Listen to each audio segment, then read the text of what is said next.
Good evening, ladies and gentlemen. I welcome you to this briefing by Foreign Secretary Shri Vikram Mishri on the ongoing developments regarding Operation Sindoor. We also have with us Colonel Sophia Qureshi and Wing Commander Vyomika Singh for this briefing. With that, I hand over the floor to Foreign Secretary. Sir. Thank you, Ranveer. Good evening. Thank you all for joining for this briefing. You would have perhaps seen some information related to developments since late last night, early this morning, which has been put out by the Ministry of Defense. Just in case it has been missed, I will request Colonel Sophia Qureshi and Wing Commander Vyomika Singh to just update you and fill you in on the details. Thank you, sir.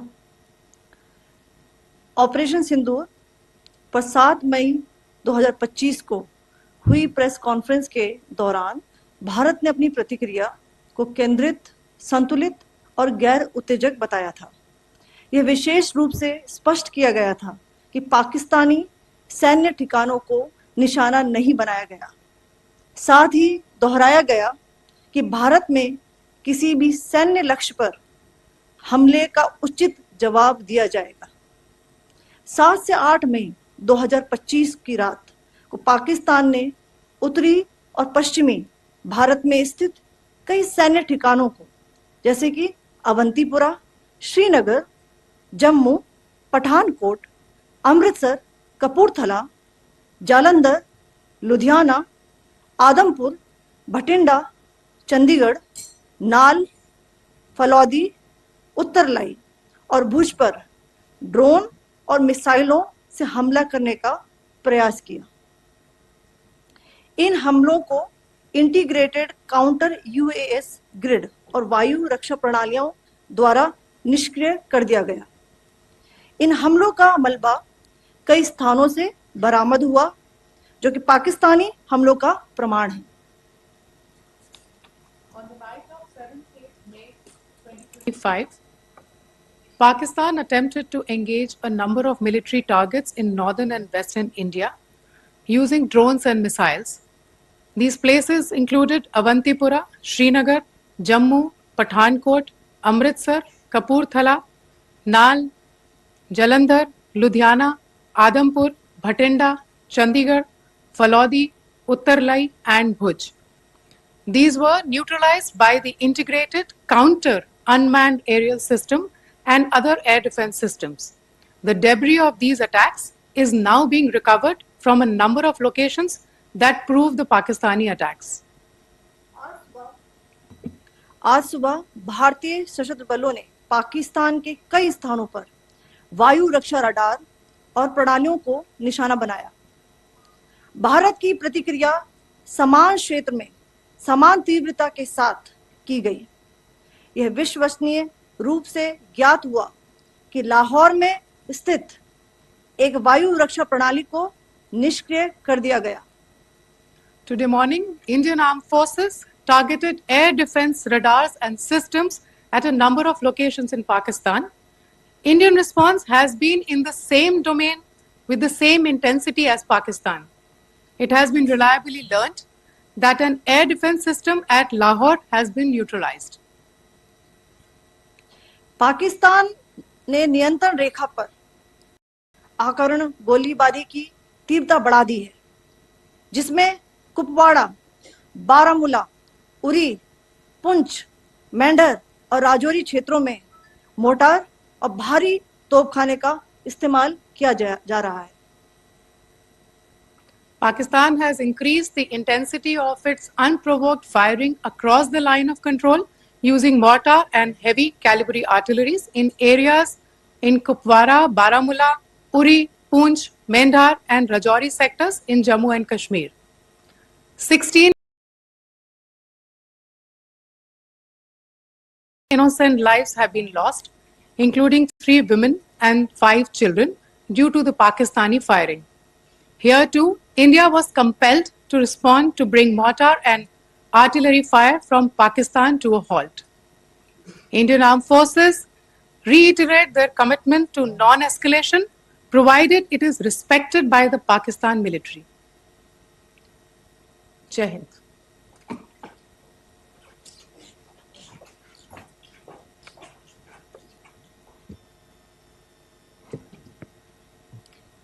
Thank you. Friends, this is, as I said, further to the briefing that was provided yesterday and some of the updates that have been just provided by Colonel Qureshi and Wing Commander Singh. I thought that we would just put some of the aspects related to the events that started on 22nd April with the barbaric terror attack in Pahalgam into further context, because there is a certain amount of commentary that has happened with regard to the events since then. And more than the commentary, there has been a lot of disinformation that has been directed at us from across the border. So a few things that I would like you to keep in mind. First of all, there is mention on all sides of escalation. I think the first point that you have to keep in mind is the attack of 22nd April in Pahalgam is the original escalation. ये जो सिलसिला है जो हम देख रहे हैं आज की घटनाओं को लेके, ये 22 अप्रैल के पहलगाम के हमले से शुरू हुआ है. एस्केलेशन वहां पे हुआ है और उस एस्केलेशन का जवाब भारतीय सेना ने, भारतीय फौज ने कल अपने एक्शन से दिया है. Secondly, I want to invite your attention to the involvement of the group calling itself the Resistance Front in these attacks. I pointed this out yesterday that this is a group that is a known front for the well-known Pakistan-based terrorist organization, Lashkar-e-Taiba. The group has been reported earlier. I mentioned to you about the Indian authorities providing information to the UN 1267 Sanctions Monitoring Committee. And in fact, we are going to be meeting with the team again very soon, and we will be providing an update to the information that we have provided earlier. But what is interesting, दिलचस्प बात यह है कि संयुक्त राष्ट्र की सुरक्षा समिति में जब पहलगाम के हमले को लेके एक प्रेस वक्तव्य जारी करने की बात चल रही थी, तो आप सोचिए किस देश ने टीआरएफ का, द रेजिस्टेंस फ्रंट का उसमें मेंशन किया जाना, उसको अपोज किया, पाकिस्तान ने. This was after the fact that the TRF claimed responsibility for this attack not once but twice, within a few hours after the incident on the 22nd of April, and then again on the morning of 23rd April. And it is perhaps only after the full gravity of the incident was realized by its masters and handlers across the border that it was managed to back off from this claim. Obviously, that retraction doesn't convince anybody. तीसरी चीज जो मैं आपसे कहना चाह रहा था, और कर्नल कुरैशी और विंग कमांडर सिंह ने कल भी बड़े स्पष्ट शब्दों में और आज भी आपसे ये बात साझा की है. जो भारतीय रिस्पॉन्स है वो नॉन एस्केलेटरी है, प्रिसाइज है, सटीक है, मेजर्ड है और कंसिडर्ड है. Our intention has not been to escalate matters. We are only responding to the original escalation, as I said, and our response has been targeted, precise, controlled and measured. Only no military targets have been selected. Only terrorist infrastructure in Pakistan has been hit. Now, there are, as I said, a number of issues that have been raised in commentaries, and there's a lot of, as I said, unfounded disinformation and fabrication that has come from across the border. And I would just like to use this opportunity to set the record straight on some of these issues. The first of these is Pakistan trying to wash its hands off any and all involvement with terrorism. I think the Pakistani information minister said there are no terrorists in Pakistan. And I think he was challenged on that in the television program that he was appearing on. But even if I partially repeat myself from yesterday, I think Pakistan's reputation as the epicenter of global terrorism is rooted in a number of instances where concrete evidence is available, not just to India, but to governments and authorities and agencies around the world. There are several terrorist attacks around the world where Pakistani fingerprints have been found. I don't need to belabor the point with regard to this audience about where Osama bin Laden was found and who called him a martyr. Pakistan has also for decades pursued cross-border terrorism into India with impunity.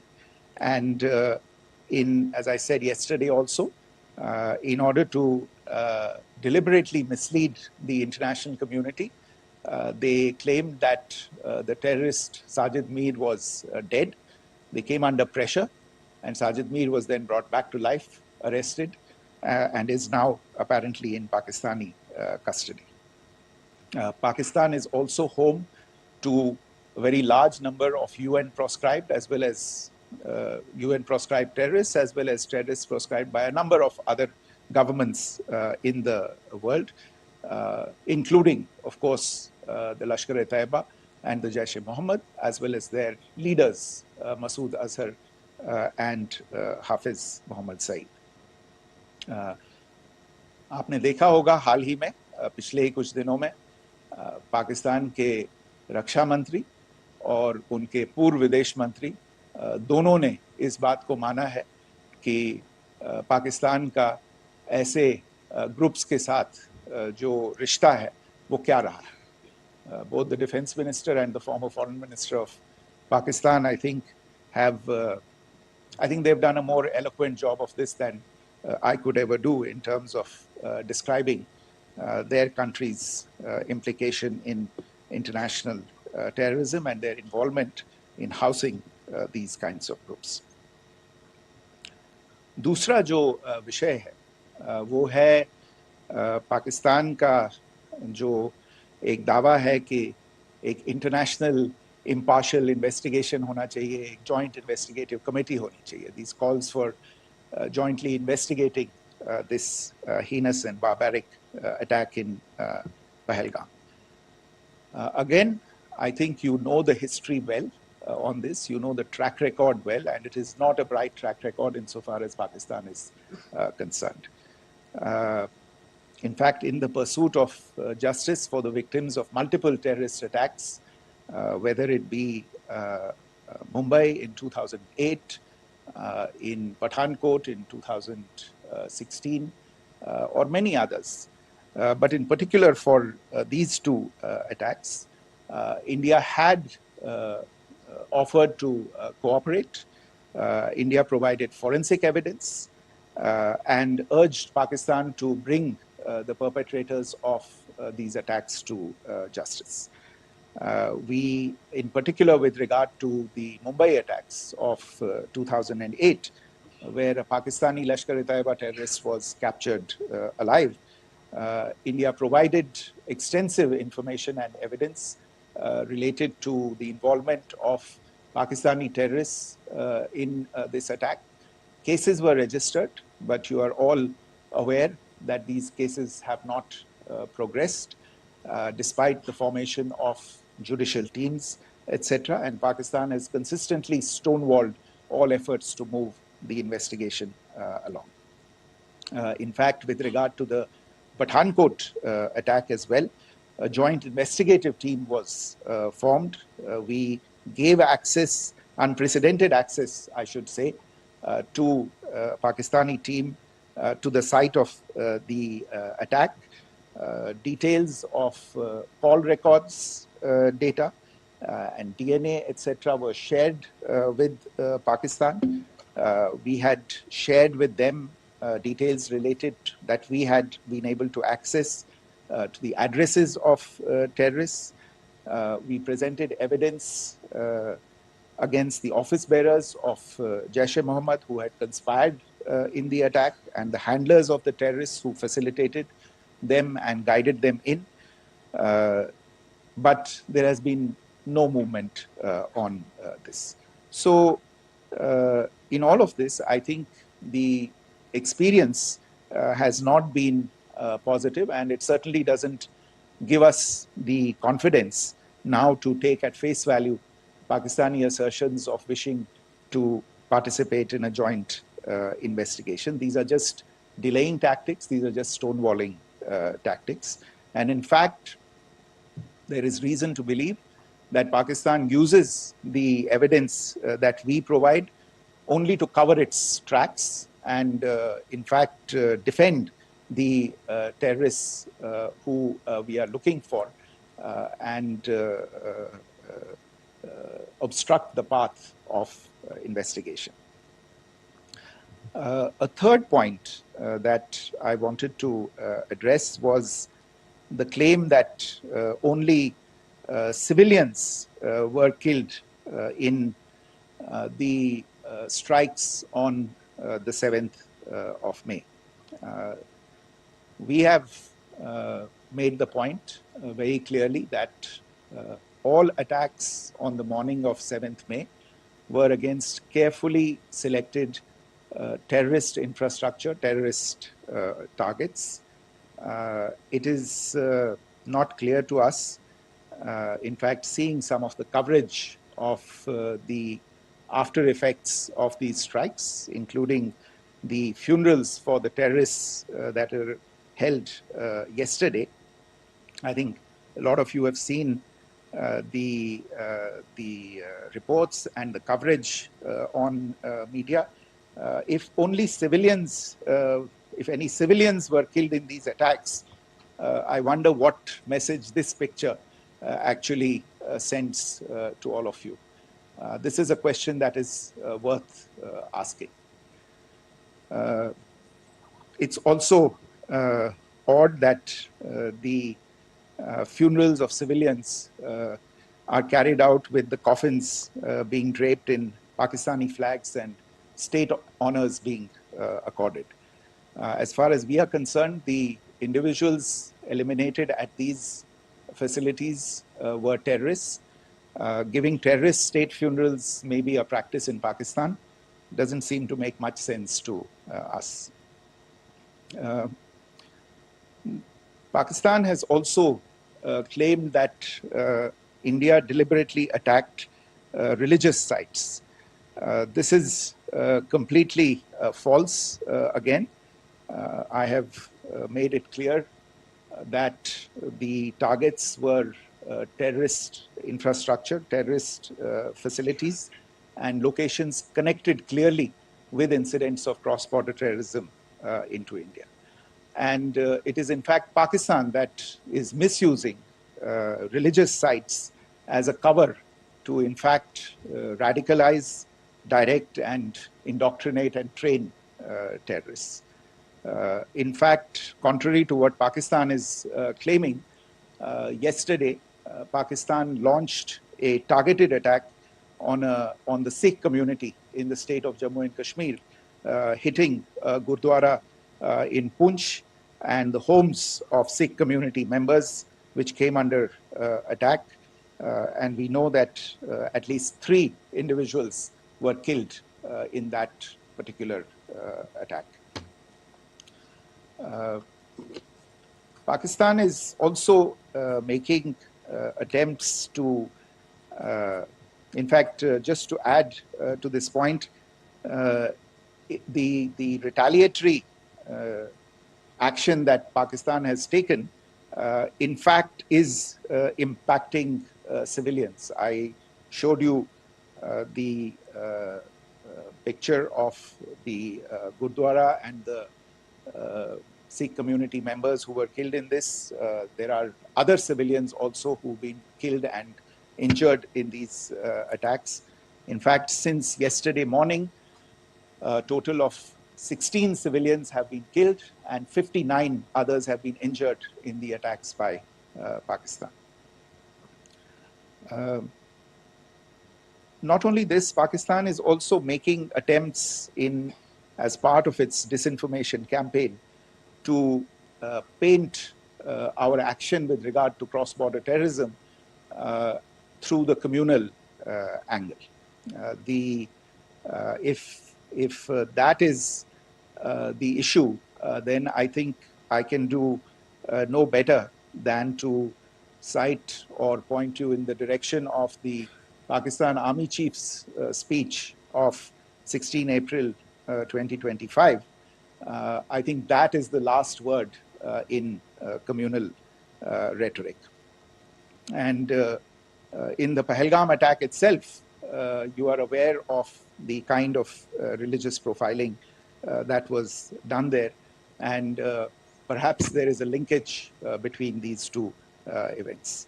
I can only say that these nefarious designs will not be allowed to succeed in India.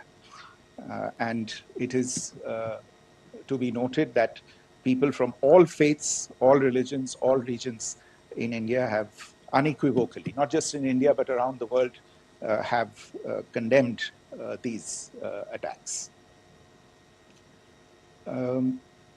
The Pakistani claims of now responding to India's strikes of the 7th of May. As I said right at the outset, it is India which is responding. The original escalation was by Pakistan on the 22nd of April. We are the ones who are responding to that escalation with the action that was taken yesterday morning. And again, I would like to emphasize that the action was restrained. It was directed towards non-civilian, non-military targets and confined to terrorist camps. And again, as we have been saying since yesterday, any further action by Pakistan, some of which we are seeing today, is nothing but escalation by Pakistan now, once again, and will be responded to and is being responded to appropriately. One point that I wanted to also address was the allegations to the targeting of a dam, the Neelam Jhelum project in Pakistan-occupied Kashmir. I want to say that this is an absolute and complete fabrication and a blatant lie. India has targeted only and only terrorist infrastructure, and the details of that, that terrorist infrastructure, together with the locations, were shared with you yesterday by Colonel Qureshi and Wing Commander Singh. I should note that if this kind of a claim is a pretext for targeting Indian infrastructure of a similar nature, Pakistan will be entirely responsible for the consequences that will undoubtedly follow. Finally, I want to address some issues that have been raised related to the Indus Waters Treaty and the disinformation that has been raised in regard to that as well. The fact is that there have been fundamental changes in the circumstances in which the Indus Waters Treaty was concluded, and they require, they call for a reassessment of the obligations under the treaty. Over the last year and a half to 2 years, India has been in communication with the government of Pakistan. We've sent several notices to them requesting for negotiations to discuss modification of the treaty. India has for 6+ decades now honored the treaty, even during periods when Pakistan imposed multiple wars on us, and even when relations were adversarial. Pakistan is the one that has been acting in violation of the treaty, deliberately creating legal roadblocks in India exercising its legitimate rights on the Western rivers. Any projects that India sought to build on the Eastern rivers, and even on the Western rivers, which we are allowed to by the treaty, were always challenged by Pakistan, thereby hampering our rights to utilize our legitimate waters under the treaty. In fact, if you see the preamble of the treaty itself states that the treaty was concluded in a spirit of goodwill and friendship. Mark those words, concluded in a spirit of goodwill and friendship. ये भारत का धैर्य और भारत की सहनशीलता है जो 65 साल से हम इतनी प्रोवोकेशन के बावजूद इस ट्रीटी को निभा रहे हैं. However, as has been made clear earlier as well, Pakistan has not responded to our request to enter into negotiations for a reassessment of the obligations under the treaty. A number of conditions have changed.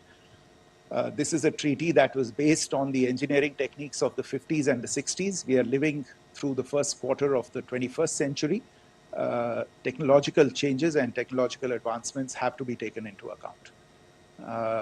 There are demographic changes. There are climate changes that have taken place. There is the imperative of clean energy. And of course, the terrorism that Pakistan has wreaked in the state of Jammu and Kashmir itself has hampered India's ability to exercise its rights under the treaty. Pakistan's persistent refusal to respond to our requests to enter into government-to-government negotiations on the modification of the treaty is, in a sense, itself a violation of the treaty. And therefore, India has taken the step of putting the treaty in abeyance until Pakistan abjures irrevocably its support for cross-border terrorism. Maybe I'll stop there. I mentioned earlier yesterday as well that this is an evolving situation. I would therefore ask all of you to be considerate and restrained.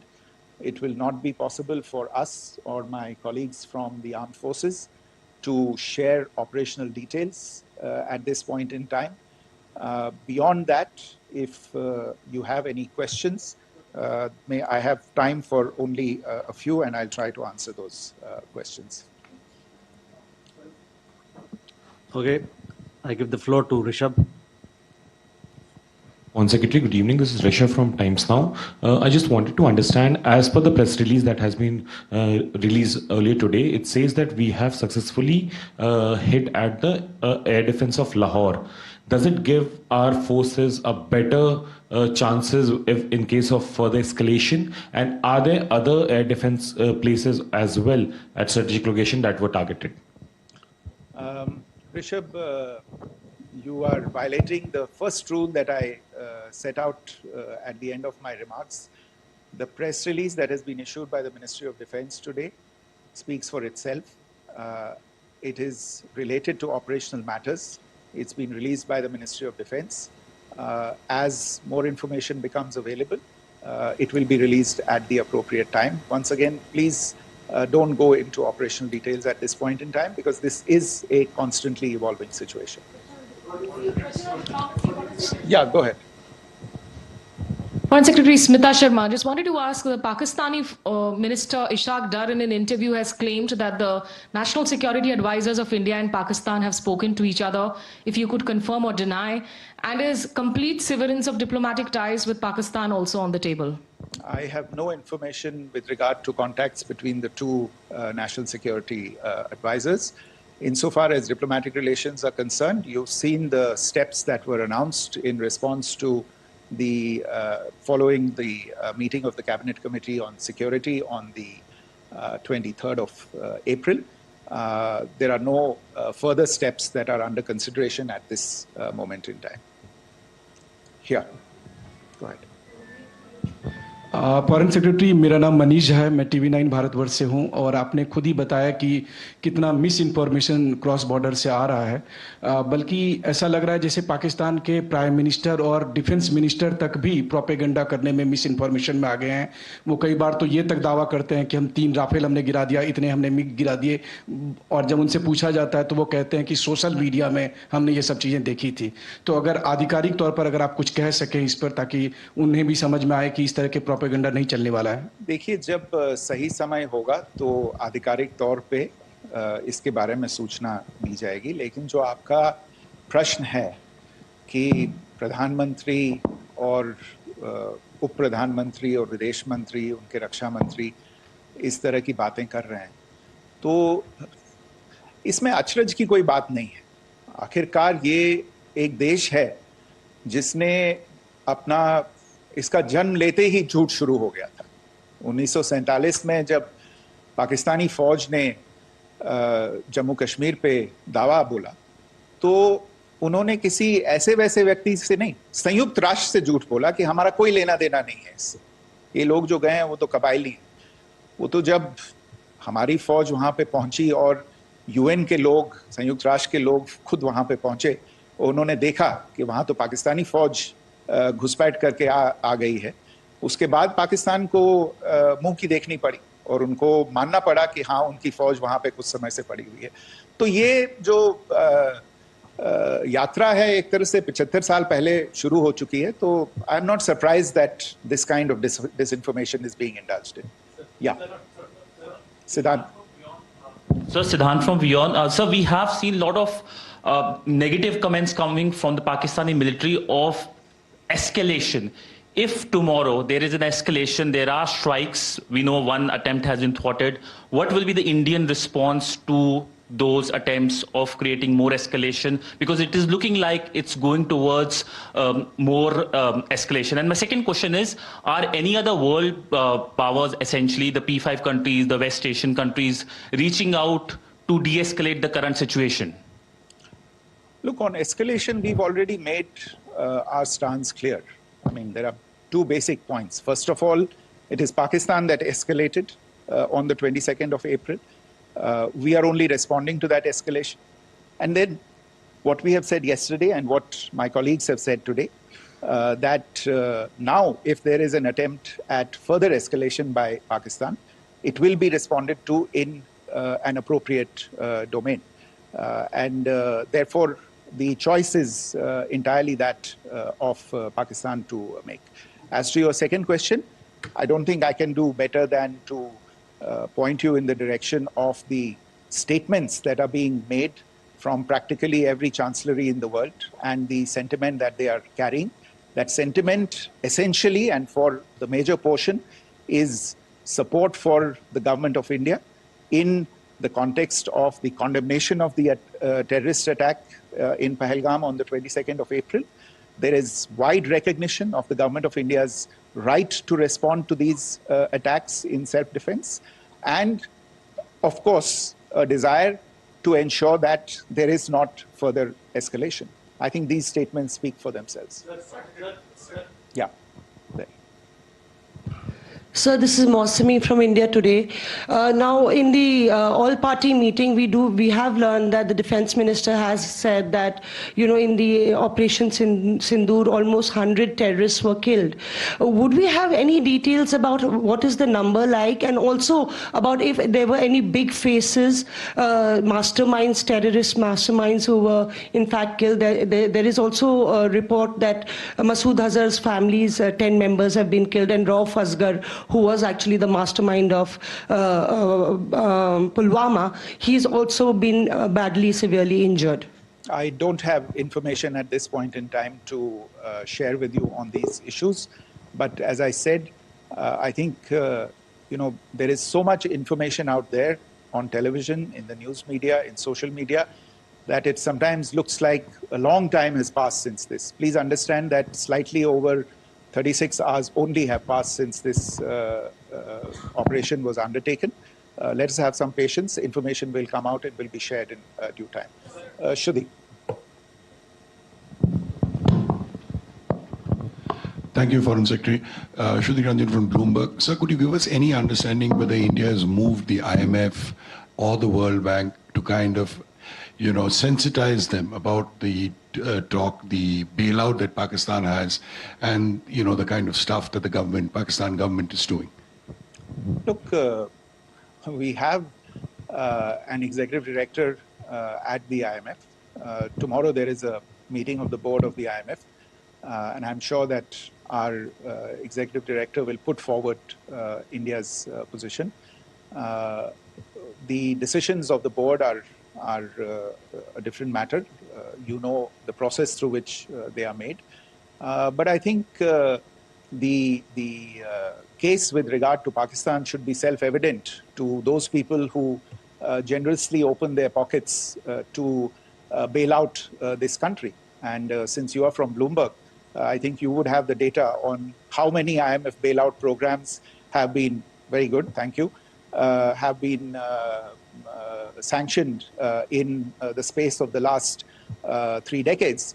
And I think you would also have an idea of how many of those programs have actually reached successful conclusion. Probably not many. So I think this is a decision that board members have to take by looking deep within themselves and looking at the facts. So we can, one last question, sir. Yeah. One last question. Foreign Secretary, I'm Siddhant from CNN News 18. I would like to know, since it's an opportunity to speak to you, I would like to know the response coming from United States since last 3 weeks. Saudi Arabia, Qatar. In fact, Prime Minister Modi spoke to Qatar before the strikes that evening. Perhaps how do you read the support coming from these countries? Perhaps traditionally they were seen on the other side. This time around, their statements are strong worded. In fact, India-Saudi joint statement also had a very strong condemnation, strong worded condemnation. United States at all level have condemned the attack and have extended support. In fact, Saudi Deputy Foreign Minister is in India. He just met EMS Jaishankar. Also, if you could shed some light on his visit, his meeting with EMS Jaishankar. In fact, we have also been told that he met Prime Minister Modi. Thank you. Look, all the countries that you named and many others, we have been in touch with them. The Prime Minister has spoken to a large number of world leaders. A large number of world leaders have called him, as have called the External Affairs Minister. As we speak, there are conversations going on today as well with world leaders. And your assessment or conclusion of the general tenor of these messages is very much on point. And I think this is a recognition of the fact, firstly, of the barbaric nature, the unprecedented nature and character and features of the attack in Pahalgam, and a recognition of India's right to respond to this. And also a recognition of the fact that in responding, we have been nothing but responsible and have done so in a restrained, in a measured, and in a non-escalatory manner. I think that counts for something. People have taken that into account, and that is what is explaining the kinds of reactions that we are seeing. And we appreciate the sentiments and the statements that have been made by the vast majority of world leaders. Yes, the Saudi Minister of State for Foreign Affairs is in Delhi. He had a meeting with the External Affairs Minister earlier today.